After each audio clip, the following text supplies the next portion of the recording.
What's going on? Well, first of all, I am not meta. I'm alive.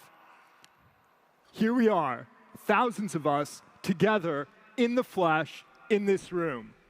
We are alive. We have just gone through almost 2 years where almost all of our business interactions have been mediated by algorithms. Just think about that for a minute. For like 22 months, most of our interactions have been over Twitter, Zoom, email, Slack. And I've got to say, it has been hyper efficient. Algorithms optimize for efficiency. As a technology investor running a global firm, Bedrock, Zoom has enabled me to invest in companies around the world without leaving my office. But who in here feels most alive on Zoom? Slack has enabled the companies many of you here in this room work with, for, or have founded to scale faster than any company in human history has ever scaled before. Yet who in here feels most alive on Slack? No, I'm really asking you a question. Let's see a show of hands. Who in here feels most alive on Slack? We've got about a few thousand people in here, and I see 0 hands. You're kind of making my point for me. So these things don't make me feel very human. Social media has connected the world and created a remarkable phenomena that historians and psychiatrists will be puzzling over for decades to come: the Twitter war. I've gotten into a few of those. I don't have anything to show for them. These things don't make me feel very alive. Now, algorithms make the world more efficient, and efficiency is useful. I'm together in this arena, low, but I think it's getting more electric now. I do feel pretty alive in this moment. Do you? Do you feel alive? Come on, Lisbon, let's hear some hands. Do you feel alive? We can do better than that. Come on, come on. Web Summit 2021, we've been locked up in our homes. Do you feel alive? Okay, now there's a vibe. Whatever. Last year, this conference was entirely virtual. But was it magical? Traveling online is hyper efficient. Traveling virtually is hyper efficient. We can travel from Zoom to Robinhood to Slack to Gmail in microseconds. And traveling online gets ever more efficient by the day. The algorithms get better at knowing exactly where to take us at exactly what moment, and they move us ever faster. On the other hand, getting here to Lisbon was a pain in the ass. Pardon my American English. Traveling offline has always been quite inefficient, and now it involves getting our nostrils violently swabbed too. We've changed time zones to be here. Our body clocks are off. We've endured airport security to be here. In my case, they mistook my admittedly wacky vitamin regimen for prospectively illicit drugs. Getting out of that TSA jam was pretty inefficient, but it gave me a story to tell you. Gathering in person is a profoundly inefficient affair contrasted to our algorithmic world, but it is a profoundly human affair. We won't be able to measure what it means to be here. We are embracing the unpredictable. We traded off the efficiency of our screens for humanity, for feeling a bit more alive together in the flesh. We came for a vibe. Welcome to the first ever live Temp Check with Geoff. Today we're going to take my temperature on vibes, human vibes, and their hidden value. But first, as is a tradition with Temp Check, let's take my actual temperature. Give me 1 sec. Hope this thing works. 98.5. Damn, I'm hot. I can actually say that this time. My proposal is as radical as it is simple. We must embrace a human vibe protocol as a counterweight to the algorithmic protocols we ourselves, we in tech, have created in the noble name of efficiency.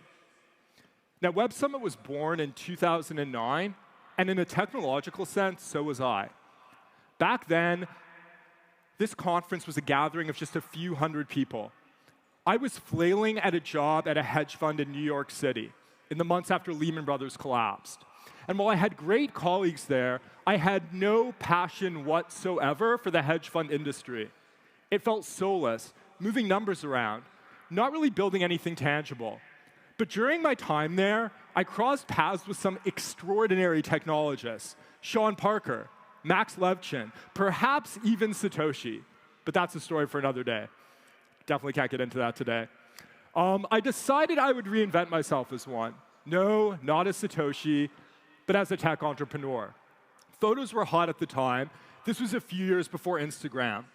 A colleague and I told our boss we were quitting the hedge fund to start a new photo sharing app, one where users could efficiently tag brands and places in their pictures. We called our creation Udorse. Horrible name. During our launch presentation, a then prominent venture capitalist, Mark Suster, tweeted out, and I quote, "If this startup is successful, I'll eat crow." But we didn't care. We were certain it was going to be the next Facebook. To demarcate the occasion, my reinvention from hedge fund lackey to transcendent tech entrepreneur, I started going by just my shorthand first and middle name, Geoff Lewis, instead of my full legal birth name, Jeffrey Lewis Tabachnik. I figured that Geoff Lewis would be easier for people to remember and pronounce. It would be more efficient. My family was furious. They felt as if I was trading off part of my humanity, the surname that ties me to generations of my ancestors, in some sort of personal branding efficiency play. You know what? It's only recently that I've started to wonder whether maybe they were right. Well, obviously, Udorse tanked, but Geoff Lewis stuck. I never ended up transcending as a tech entrepreneur. We ended up pivoting our startup and eking out an exit a few years later in 2012. By then, this conference, Web Summit, had grown up from a few hundred attendees to thousands. And I'd grown up from a struggling entrepreneur to a venture capitalist.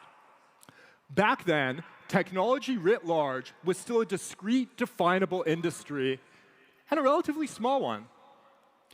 The combined market cap of the top 6 public tech companies was $1 trillion in 2012. Today, it is over $10 trillion, 10x plus growth in 9 years. In 2012, there were only around 30 private tech unicorns. Oh, and the term unicorn still just meant a mythical creature. Today, there are over 800 unicorns. That is 27x growth in 9 years. In 2012, Bitcoin was trading at around $5 early on in the year.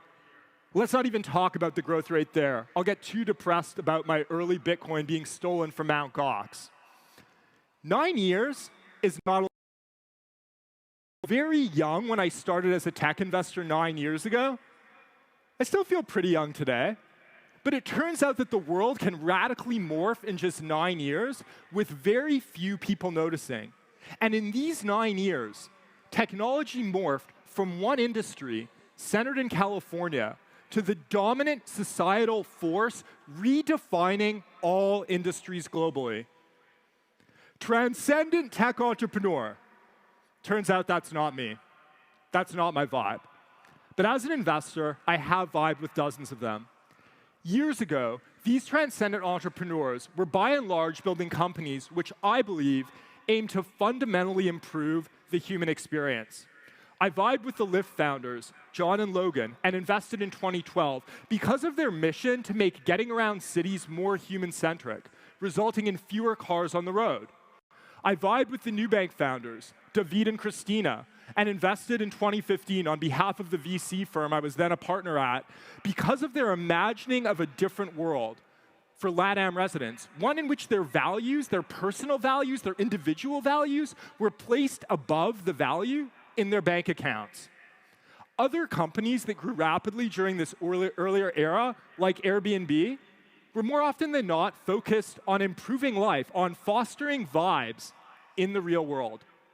But these more humanistic tech companies have been dwarfed in scale over the past decade by the algorithmically fueled, hyper-efficient hypergrowth of the mega-cap public tech companies. And it must be said, these companies, with market caps bigger than the GDPs of most countries combined, these companies do not have vibes. Google can be thought of as the world's most efficient translation of human curiosity into advertising dollars. Google is a tool that improves life, sure. But the efficiency of search has made us forget the ancient joy of wandering through a cavernous library, not knowing what hidden knowledge we would ever discover hidden somewhere deep within the stacks. Amazon, I'm a big fan, but they can also be thought of as the world's most efficient consumption engine.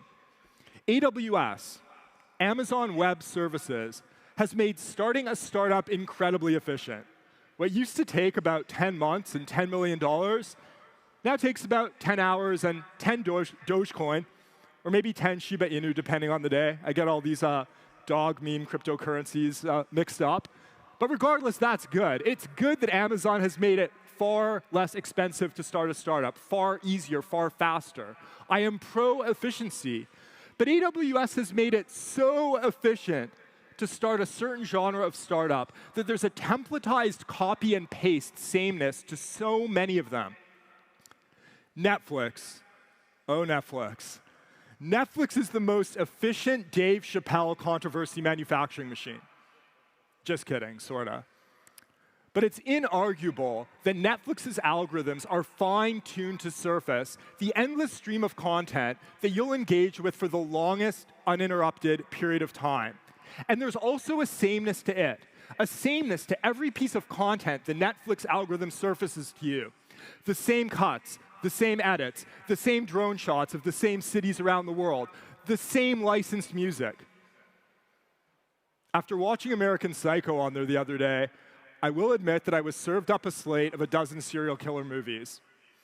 So dear Netflix, for the record, I am not a serial killer.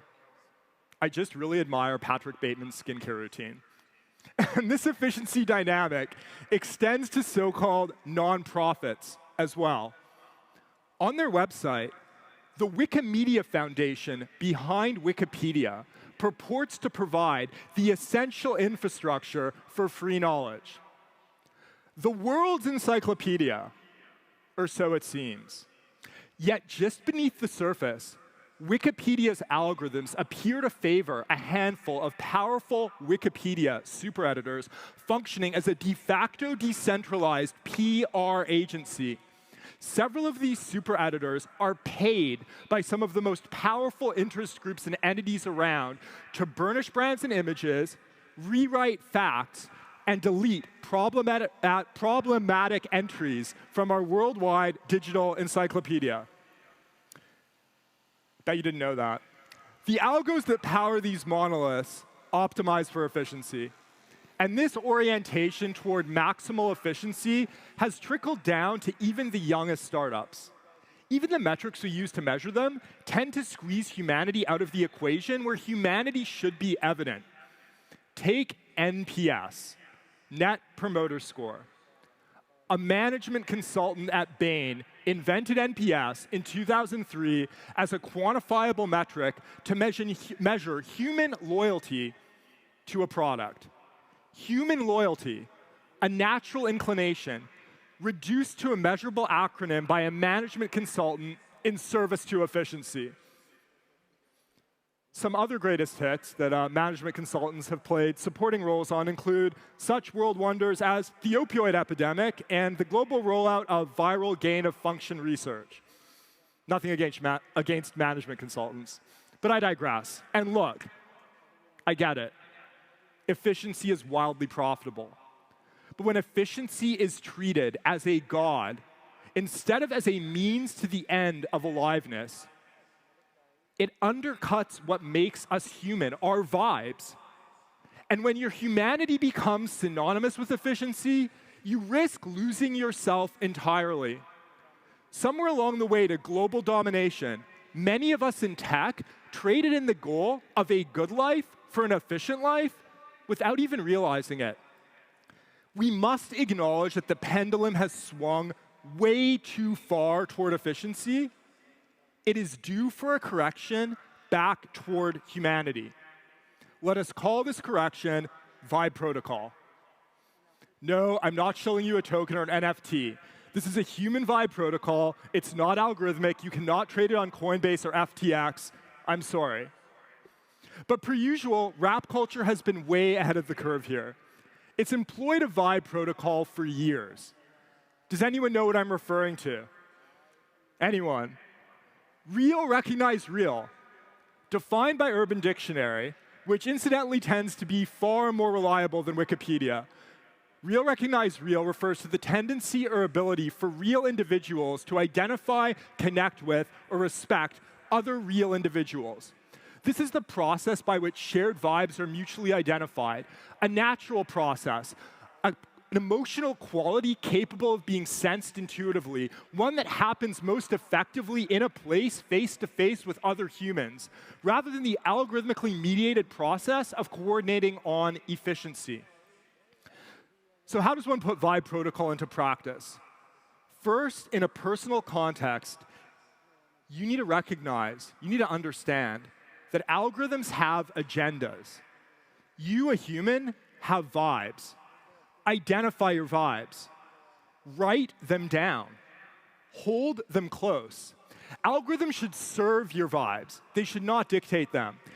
The algorithmic agendas will often run counter to your vibes, and this unfortunately demands that you consider all of your engagement with algorithms through a filter of, is the algorithm I'm engaging with right now in service to my own personal agency, or is it defining what I mistake to be my own personal agency?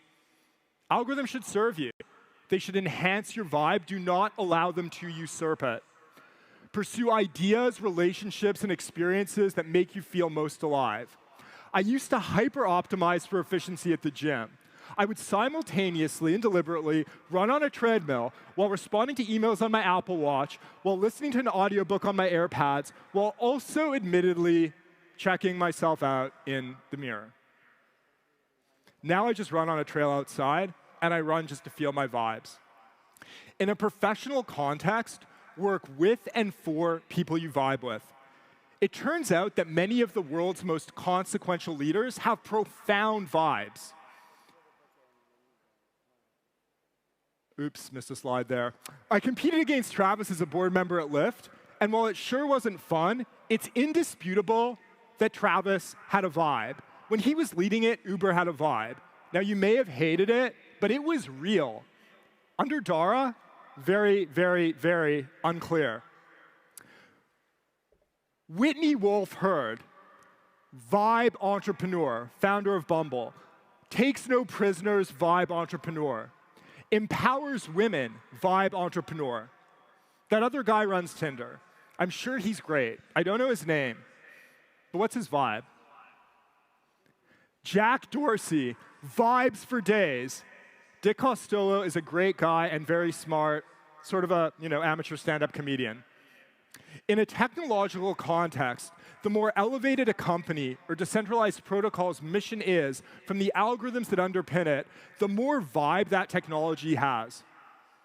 I spoke earlier about Nubank's mission of imagining a different world. Sure, they're a neobank. They started out issuing credit cards and writing algorithms around that.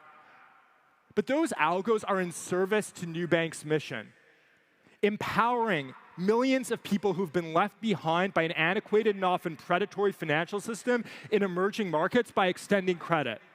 The algorithms are subservient to the mission. Juxtapose this versus Google. Their mission starts out with organize the world's information.